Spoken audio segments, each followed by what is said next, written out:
بسم اللہ الرحمن الرحیم الحمد للہ نحمده ونستعینه ونستغفره ونؤمن به ونتوکل علیہ ونعوذ باللہ من شرور انفسنا ومن سیئات اعمالنا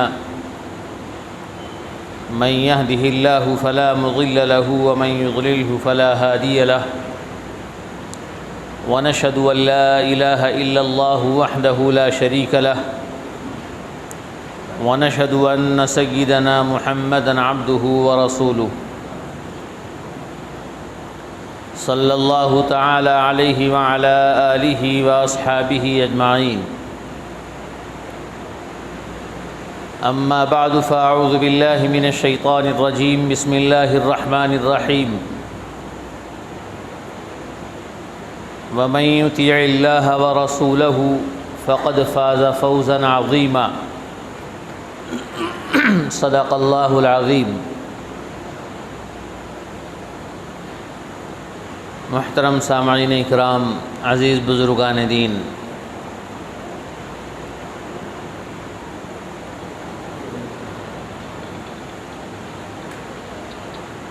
انسانی زندگی کے کچھ مقاصد ہیں۔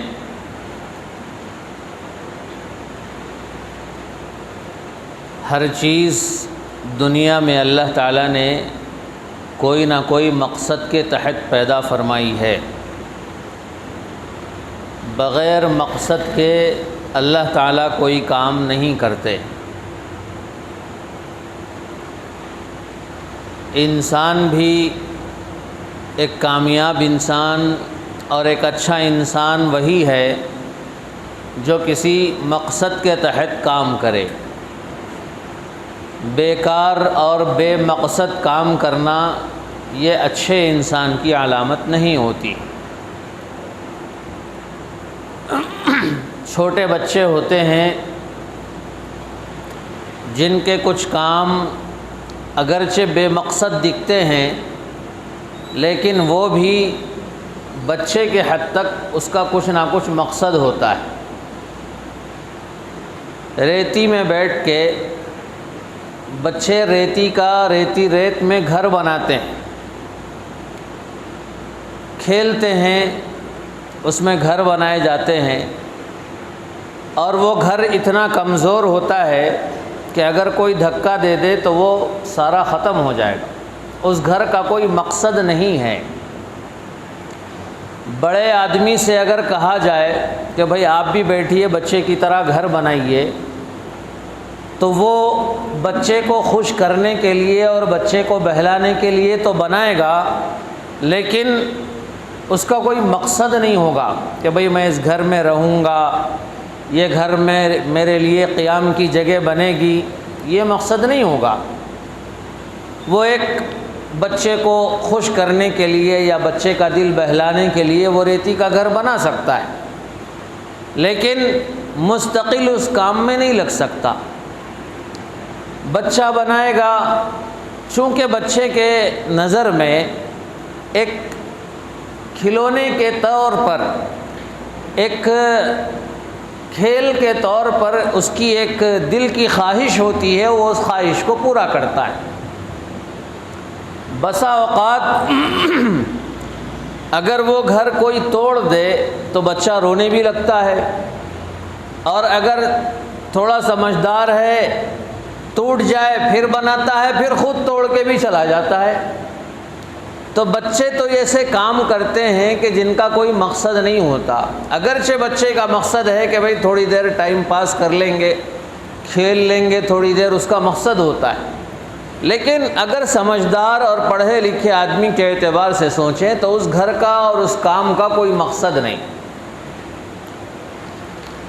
دنیا میں اللہ تعالیٰ نے انسان کو پیدا کیا اور بہت سی چیزوں کو پیدا کیا۔ اللہ تعالیٰ نے ہر چیز کو کوئی نہ کوئی مقصد کے تحت پیدا کیا، اور اللہ تعالیٰ انسانوں سے یہی چاہتے ہیں کہ تم کچھ بھی کرو تو کوئی تمہارا ٹارگٹ اور مقصد ہونا چاہیے، کوئی نہ کوئی مقصد تمہارا کام کا ضرور ہونا چاہیے، ورنہ بے مقصد اگر کام کیا جائے تو پھر وہ کام نہیں کہلائے گا، وہ ایک بس تفریح کہلائے گی اور کھیل کہلائے گا۔ اللہ تبارک و تعالیٰ نے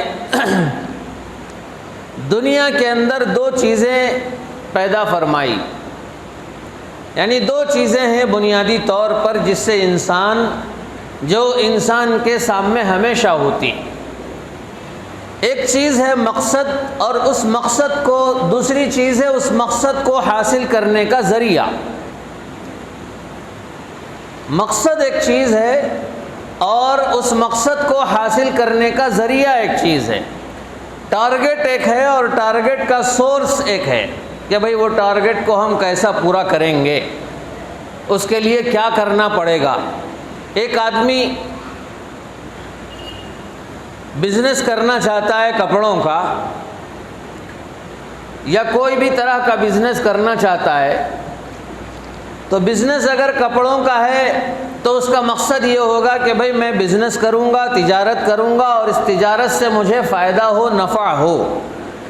بھئی اگر میں 200 روپے لگا رہا ہوں تو 200 کے مجھے 300 ملے، 300 سے اور آگے بڑھے اور آگے بڑھے، اس کا ایک مقصد ہوتا ہے۔ اب اس نے ایک مقصد بنا لیا، اور بنانے کے بعد اس مقصد کو پورا کرنے کے لیے وہ سورسز تلاش کرتا ہے، ذرائع اور وسائل جس کو کہتے ہیں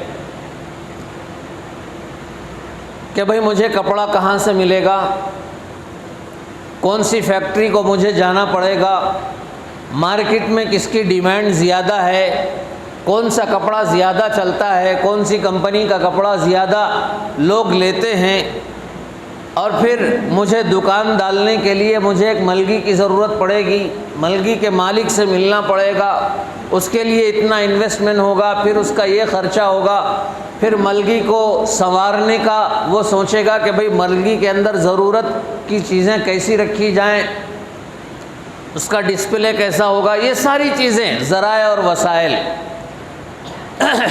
یہ کیوں کر رہے ہیں کہ بھئی ایک وہ کمپنی کو جا رہا ہے، مارکیٹ کو جا رہا ہے، لوگوں کی ڈیمانڈ کو سمجھ رہا ہے، یہ ساری چیزیں ایک مقصد کے تحت ہیں۔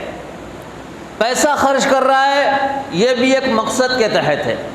مقصد یہ ہے کہ میں تجارت کروں گا اور اس سے نفع کماؤں گا، 4 پیسے مجھے آئیں گے، انکم ہوگی، اور میری زندگی گزرے گی، میری بیوی بچوں کا میرا پیٹ چلے گا، اور مجھے کچھ پیسے بچیں گے تو میں آگے کے لیے اٹھا کے رکھوں گا۔ یہ ایک اس کا بنیادی مقصد ہوتا، اور اس مقصد کو حاصل کرنے کے لیے وہ جو سورسز ہیں وہ سارے استعمال کرے گا۔ دنیا انہی 2 چیزوں پہ قائم ہے، یاد رکھیے، ذرائع اور وسائل اور مقصد، یعنی ٹارگٹ اور سورس، یہ 2 چیزوں پہ دنیا چل رہی ہے ہمیشہ، قیامت تک اسی پہ چلتی رہے گی۔ اللہ رب العزت نے ہمیں مقاصد دیے ہیں، ہمیں سورسز بھی دیے ہیں، لیکن اللہ تعالیٰ کا ایک بنیادی دستور یہ ہے کہ سورسز کس کے ہاتھ میں آنے چاہیے۔ یہ اللہ تعالیٰ کا ایک دستور سمجھ لیجئے۔ اللہ تعالیٰ کا ایک بنیادی دستور یہ ہے، ساری چیزوں میں، صرف بزنس کے اندر نہیں، ہر چیز کے اندر سورسز کس کو ملنا چاہیے۔ ان اللہ یأمرکم ان تؤدوا الامانات الی اہلیہا، اللہ تعالیٰ تمہیں اس بات کا پابند بناتے ہیں کہ تم امانت کو امانت کے حقدار تک پہنچاؤ، اس کو ادا کرو۔ جس سورس کا حقدار جو ہوگا وہی اس کا مالک ہوگا اور وہی اس کو ملنا چاہیے۔ اگر کوئی سورس کسی غلط آدمی کو مل جائے تو پھر اس کا استعمال بھی ختم ہو جائے گا اور اس کا مقصد بھی غلط ہو جائے گا۔ اسلام یہاں تعلیم دیتا ہے، آدمی ہر کوئی، گناہ کا بھی ایک مقصد ہوتا ہے، برائی کا بھی ایک مقصد ہوتا ہے، چوری کا بھی ایک مقصد ہوتا ہے۔ چور بے مقصد نہیں چراتا ہے، چور کے چرانے کا بھی ایک مقصد ہوتا ہے، گناہ کا بھی ایک مقصد ہوتا ہے، لیکن اللہ تعالیٰ انسانوں کو تعلیم دے رہے ہیں کہ تم جو کام کر رہے ہو اس میں تمہارا مقصد صحیح ہونا چاہیے۔ وسائل اور ذرائع جو تم استعمال کر رہے ہو، جو سورسز تم استعمال کر رہے ہو، وہ سورسز تمہارے صحیح ہونے چاہیے، وہ حلال ہونا چاہیے، وہ ظلم کے بغیر ہونا چاہیے، وہ انصاف پر مبنی ہونا چاہیے، اور تمہارا مقصد صاف و شفاف ہونا چاہیے۔ دنیا کے اندر سائنسی ترقی ہے، آج کل کا ڈیجیٹل دور اور جو آج کی ایجادات ہے، نئی نئی چیزیں جو مارکیٹ میں آ چکی ہیں اور نہ جانے آئندہ کیا کیا آئیں گی، ان چیزوں کا ایک مقصد ہوتا ہے۔ لوگوں کے ذہنوں میں سائنٹسٹ جنہوں نے ایجاد کیا اور جو کمپنیاں بڑی بڑی بن گئی ہیں اور وہ نئے نئے انسٹرومنٹ مارکیٹ میں لا رہے ہیں، ڈیوائسز لا رہے ہیں، ایک ایک نئی نئی چیز آ رہی، ان کا ایک مقصد ہے۔ ان کا مقصد ہے کہ بھائی دنیا والوں کو ایک نئی چیز لانا اور نئی چیز لوگوں کے سامنے پیش کرنا اور ترقی کرنا، آگے بڑھتے جانا، آگے بڑھتے جانا، ان کا ایک ٹارگٹ ہے۔ لیکن وہ ٹارگٹ میں کیا خرابی ہے، یہ اللہ رب العزت بیان کر رہے ہیں۔ ان کا مقصد ہمیشہ یہ ہوتا ہے کہ اگر کوئی پرابلم انہیں پیش آ جائے تو وہ پرابلم کیسے سالو ہوگی، وہ پرابلم کیسے ختم ہوگی، بس یہی وہ سامنے رکھتے ہیں۔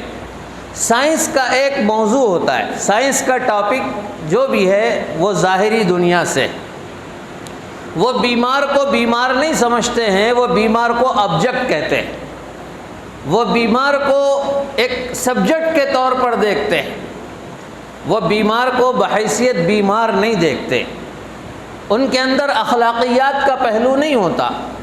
آپ سائنس کی بڑی بڑی کتابیں پڑھ لیجئے اور سائنس میں خوب ترقی کر لیجئے، لیکن سائنس کا جو ٹاپک ہوتا ہے وہ ظاہری چیزیں ہیں، آبجیکٹ ہے۔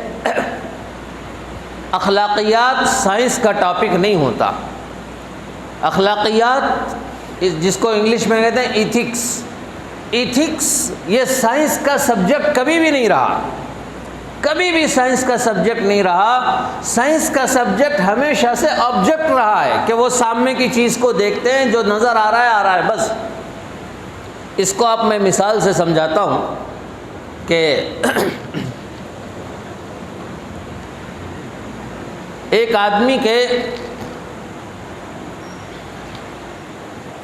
طبیعت خراب ہو گئی، بڑا سست ہے آدمی، بڑا غم زدہ ہے، پریشان ہے، کھانا نہیں کھایا جاتا، اسے نیند نہیں لگتی، بڑا پریشان رہتا ہے، ہمیشہ خاموش اور انجان۔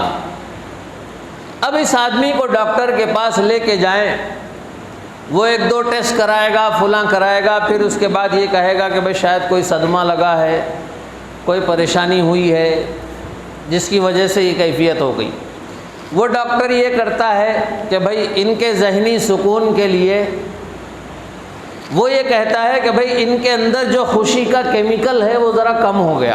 یہ سائنس کی زبان، سائنس کی لینگویج میں خوشی کا جو کیمیکل ہے وہ ان کا تھوڑا کم ہو گیا، وہ جو خوشی کی رگیں ہیں وہ سوکھ گئیں یا خون نہیں پہنچ رہا، جس کی وجہ سے یہ کیفیت ہوئی۔ یہ دوا کھائیے، ذرا نیند آئے گی، اس کے بعد سوتے رہیے، پھر اس کے بعد جب آپ وہ چیز ذہن سے ختم ہو جائے گی تو پھر آپ نارمل ہو جائیں گے۔ یہ ڈاکٹر کہتا ہے۔ یہی چیز اگر کسی دانا آدمی کے پاس اور سمجھدار اور حکیم آدمی کے پاس لے کے جاؤ، اسی بیمار کو لے کے جاؤ، تو وہ حکیم آدمی جو عقل مند ہے، جس کا تعلق صرف سائنس سے نہیں ہے، جس کا تعلق ایتھکس سے بھی ہے، اخلاقیات سے بھی ہے، تو وہ آدمی یہ کہے گا کہ بھئی آپ کو کیا پریشانی، گھر میں کوئی صدمہ ہوا، بیوی سے کچھ انبن ہو گئی، یا ماں باپ کا کسی کا انتقال ہو گیا، یا بیٹے نے تمہیں برا بھلا کہا، یا اولاد نے کچھ نقصان پہنچایا، کیا ہوا، کیوں آپ اتنا غمگین ہیں، کیوں پریشان؟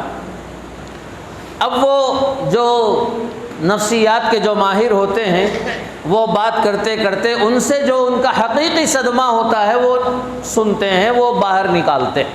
اب وہ آدمی کہتا ہے کہ نہیں بھائی، بات یہ ہے کہ میں نے ایک دوست کو پیسے دیے تھے قرضے کے طور پر، بڑا قریبی دوست تھا، جگری، اور میں نے اتنے لاکھ روپے دیے اور میرے پاس کوئی لکھائی پڑھائی نہیں، کوئی پروف نہیں ہے کہ میں نے ان کو قرضہ دیا تھا۔ اب جب 1 سال ہو گئے، 2 سال ہو گئے، اب قرضہ میں جب واپس لینے کے لیے گیا میں، تو وہ مجھے یہ کہتا ہے کہ کہاں کا قرضہ، کب دیے، کوئی پروف ہے تو لاؤ۔ مجھے تکلیف اس بات کی ہے کہ وہ میرا بہت جگری دوست تھا اور میں نے لکھائی پڑھائی کو ضروری نہیں سمجھا اور میں نے ایسے ہی زبانی دے دیا اس کو، اور جب میں مانگنے کے لیے جاتا ہوں تو اس نے مجھے انکار کر دیا اور وہ اس کی فکر مجھے کھا رہی، مجھے صدمہ پہنچا ہے۔ ایک تو یہ کہ پیسے نہیں دینے والا، اور دوسرے یہ کہ وہ میرا قریبی دوست تھا، جگری دوست تھا۔ اب وہ حکیم آدمی اصل چیز کو اب پکڑتا ہے کہ یہ ہے اصل بات جو ان کے خاموشی کی ہے، یہ ہے اصل بات۔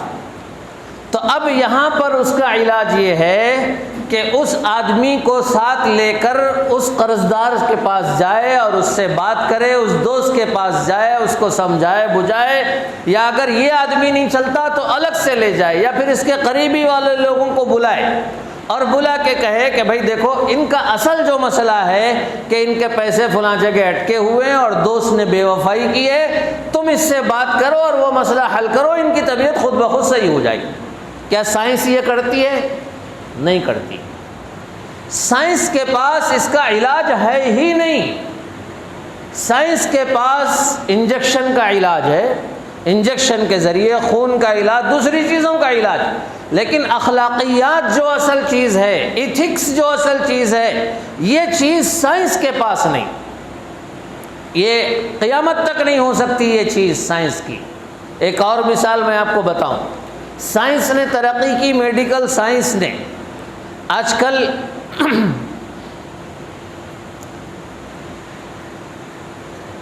عورتوں کے رحم کو بچے دانی کو کرائے پر لیا جا رہا ہے۔ 2 ہیں مرد اور عورت، وہ اپنا بچہ پیدا کرنا چاہتے ہیں لیکن خود کے پیٹ سے نہیں، کسی اور عورت کی پیٹ سے ہو رہا ہے۔ یہ انڈیا میں بھی ہوا ہے، ایسے بہت سے واقعات دنیا میں پیش آ چکے ہیں اور خود ہمارے ملک میں بھی ہوا ہے۔ تو یہ سائنس نے اتنی ترقی کر لی کہ بھئی وہ 2 مرد اور عورت کا جو باپ بننا چاہتے ہیں، ماں جو بننا چاہتی ہے، ان کا جو مادہ ہوتا ہے وہ مادہ لے کر کسی دوسری عورت کی بچے دانی میں وہ داخل کرتے ہیں، پھر وہاں بچہ پرورش پاتا ہے، پھر وہاں ڈیلیوری ہوتی ہے، پھر اس کے بعد یہ عجیب دنیا ہے، جو پیدا کر رہی ہے وہ ماں نہیں، جو اس کو ہائر کیے ہیں، جو اس کو کرائے پہ لیے ہیں، وہ ماں باپ تصور کیے جائیں۔ تو دیکھیے سائنس نے ترقی ضرور کی لیکن اخلاقیات کچھ نہیں ہے ان کے پاس، کچھ نہیں اخلاقیات۔ ایک ماں کے درجے کو ان لوگوں نے یوز اینڈ تھرو کا کا مرتبہ دے دیا، درجہ دے دیا کہ وہ عورت کے رحم کو بس یوز کرو اور پھینک دو۔ یہ تصور سائنس نے پیدا کیا۔ میرے دوستوں، میں اصل چیز جو بتا رہا تھا کہ اللہ تبارک و تعالیٰ نے دنیا کے اندر جو 2 چیزوں کا نظام رکھا ہے، ایک ہے ٹارگٹ اور ایک ہے ذرائع اور وسائل، یعنی سورسز۔ یہ 2 چیزوں پہ دنیا قائم ہے۔ ہر آدمی ان 2 چیزوں کو استعمال کرتا ہے کہ اس کا ایک ٹارگٹ ہوتا ہے، پھر اس ٹارگٹ کو پورا کرنے کے لیے کیا ضرورت پڑتی ہے اس کو حاصل کرنا، سورس۔ یہ 2 چیزوں پہ دنیا قائم ہے۔ اللہ تعالیٰ فرما رہے ہیں کہ یہ 2 چیزوں پہ جو دنیا قائم ہے اس کو صحیح کرو۔ پہلی چیز یہ کہ تمہارا ٹارگٹ صحیح ہونا چاہیے، مقصد صحیح ہونا چاہیے۔ اگر تمہارا مقصد صحیح نہیں ہے تو تم بھٹک جاؤ گے، گمراہ ہو جاؤ گے، تمہاری ترقی نہیں کہلائے گی۔ اور دوسرے یہ کہ مقصد صحیح ہونے کے بعد اس مقصد کو حاصل کرنے کے لیے جس چیز کی ضرورت ہے وہ چیز تمہاری صحیح ہونی چاہیے۔ وہ سورس تمہارا صحیح ہونا چاہیے. اگر وہ سورس صحیح نہیں ہے تو پھر تم مقصد میں ناکام ہو. بھوک لگی ہے، بھوک پوری کرنا ہے، ختم کرنا ہے. پیاس لگی ہے، پانی پینا ہے، تو وہ ٹھیک ہے، ٹارگٹ صحیح ہے، مقصد صحیح ہے کہ پیاس بجھانا ہے، بھوک ختم کرنا ہے. لیکن بجھائیں گے کیسے اور ختم کیسے کریں گے؟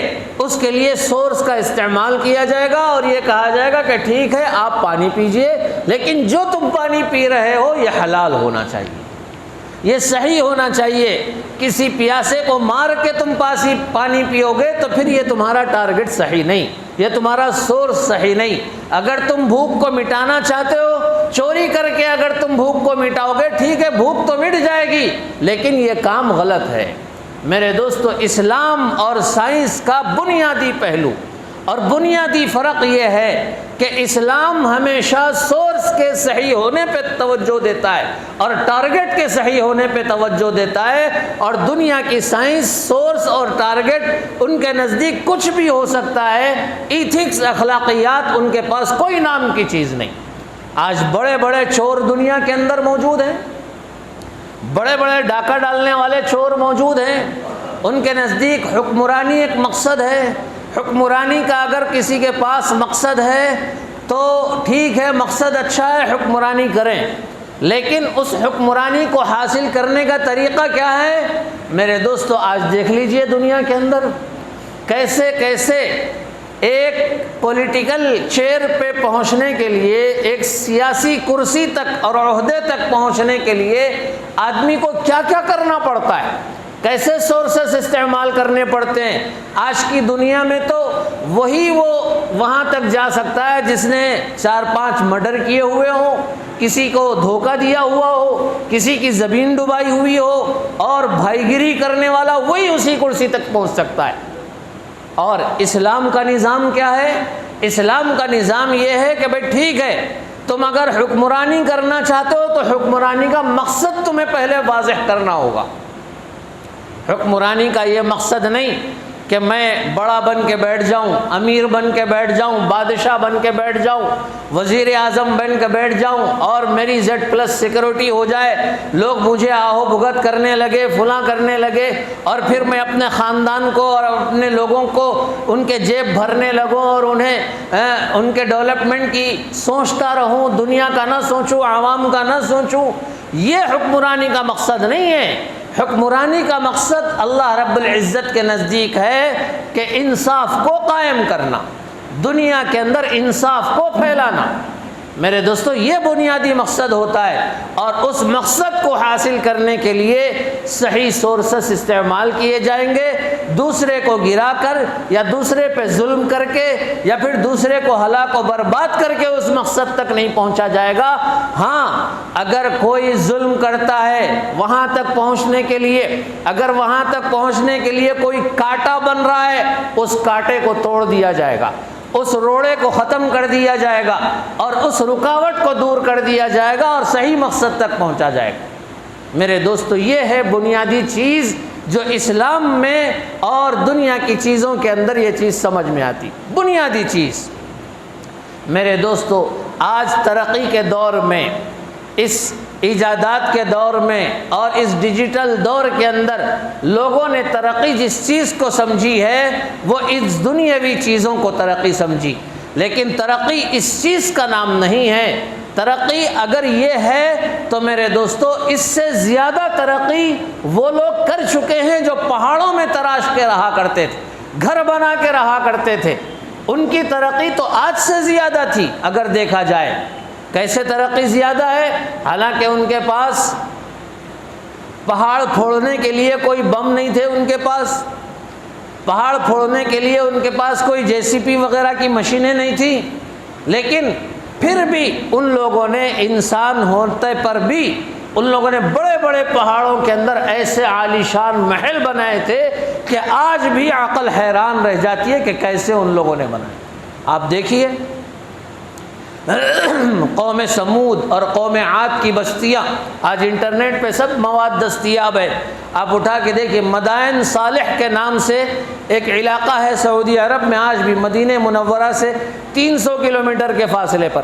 مدائن صالح حضرت صالح علیہ السلام کی بستی تھی وہاں پہ، قوم عاد اور قوم سمود بسا کرتے تھے۔ ان کے پہاڑ آج بھی موجود ہے، بڑی بڑی چٹانوں کے اندر تقریباً 24 اور 30 فٹ کے دروازے بنے ہوئے۔ دروازے اگر 24 فٹ کے بنے ہوئے ہیں تو اندر برآمدہ کتنا ہوگا، اندر کے روم کتنے بڑے ہوں گے، آپ اندازہ لگائیے۔ اور یہ کوئی اینٹوں سے اور پتھروں سے بنائی ہوئی نہیں ہے، بلکہ چٹان کو کاٹ کے چٹان کے اندر ہی تراشا گیا۔ اگر ترقی اسی چیز کا نام ہے تو آج سے سینکڑوں سال بلکہ ہزاروں سال پہلے ان لوگوں نے ترقی کر لی تھی۔ میرے دوستو، ترقی اس چیز کا نام نہیں ہے۔ یہ ترقی اصل چیز ہے ایتھکس میں، ترقی اصل چیز ہے اخلاقیات کے اندر، ترقی اصل چیز ہے ایک انسان دوسرے انسان کے درد کو سمجھے، انسانیت اندر پیدا ہو، ہیومینٹی ہمارے اندر جاگے، یہ اصل ترقی ہے۔ اور یہ ترقی سوائے نبیوں کے دنیا کے اندر اور کوئی نہیں لایا، کوئی نہیں لایا۔ آپ دیکھ لیجئے، پوری سائنس کو اٹھا کے دیکھ لیجئے، وہ کبھی انسانیت کی بات نہیں کرتے، وہ کبھی انسانیت کی بات نہیں کریں گے۔ انسانیت کی بات صرف مذہب کرتا ہے، انسانیت کی بات، اور مذہب میں بھی صرف مذہب اسلام ہے جس کے نزدیک انسانیت پورے مکمل طریقے سے موجود ہے۔ اس کے علاوہ کسی مذہب کے پاس انسانیت نہیں۔ اس لیے میرے دوستو، سائنس کی ترقی کو ترقی نہ سمجھا جائے۔ اسلام کی ترقی یہ ہے کہ انسان ایک دوسرے کا ہمدرد ہو جائے، اس کے اندر دکھ درد پیدا ہو جائے۔ سائنس کے پاس اس کا علاج نہیں۔ ایک آدمی بیمار ہو گیا، غم زدہ ہے، پریشان ہے، اور وہ سکون چاہتا ہے، اسے سکون نہیں مل رہا ہے، تو آج کی سائنس یہ کہتی ہے کہ بھئی اسے نیند کی گولیاں کھلا دو۔ نیند کی گولیاں کھلا رہے ہیں، وہ سو جاتا ہے، بس پڑا ہوا رہتا ہے، اسے کچھ خبر نہیں ہوتی۔ سکون سائنس کے پاس نہیں ملتا ہے۔ سائنس نے بڑے بڑے ویکسین بنا لی، آج کل ویکسین کا نام زبانوں پہ بہت ہے، لیکن کیا کبھی کسی نے خوشی کا کوئی ویکسین بنایا ہے؟ خوشی کا کوئی انجیکشن ہے دنیا کے اندر کہ بھئی ایک آدمی غم زدہ ہے، اس کو انجیکشن لگا دو، وہ خوش ہو جائے، سارے غم مٹ جائیں؟ ہیں دنیا کے اندر؟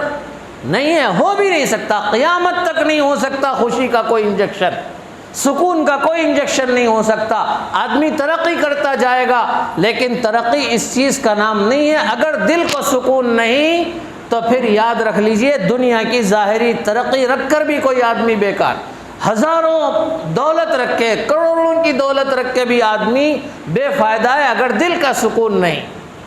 میرے دوستو، دل کا سکون اگر چاہیے، انسانیت اگر چاہیے، تو پھر ہمیں اسلام کا دامن ہمیں تھامنا پڑے گا، اسلام کے طور طریقوں میں آنا پڑے گا۔ آج کل کے دور میں تعلیم کی جو ترقی ہے، وہ تعلیم کی ترقی اگر اسلام سے جڑی ہوئی ہے تو صحیح ہے، ورنہ یہی تعلیم ایک انسان کو انسان بناتی ہے، اور یہی تعلیم ایک انسان کو شیطان بھی بناتی۔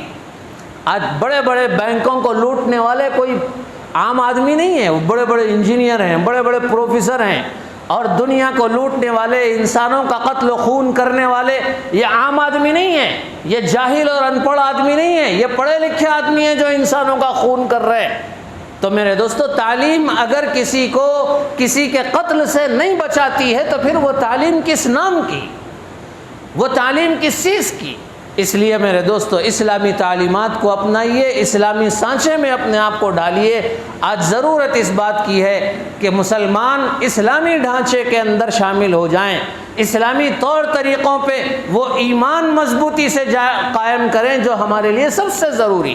آج کے دور میں بچے بڑے کشمکش کا شکار ہیں، بڑے کنفیوژن کا شکار ہیں، کہ بچے دیکھ کے کہتے ہیں کہ بھئی یہ دیکھو ترقی کیسی ہو گئی، اور ہمارے مسلمان ایسے ہی ہیں، ہمارے مول صاحبوں کو دیکھو ویسے ہی ہیں، وہی بات کرتے ہیں، فلاں کرتے ہیں۔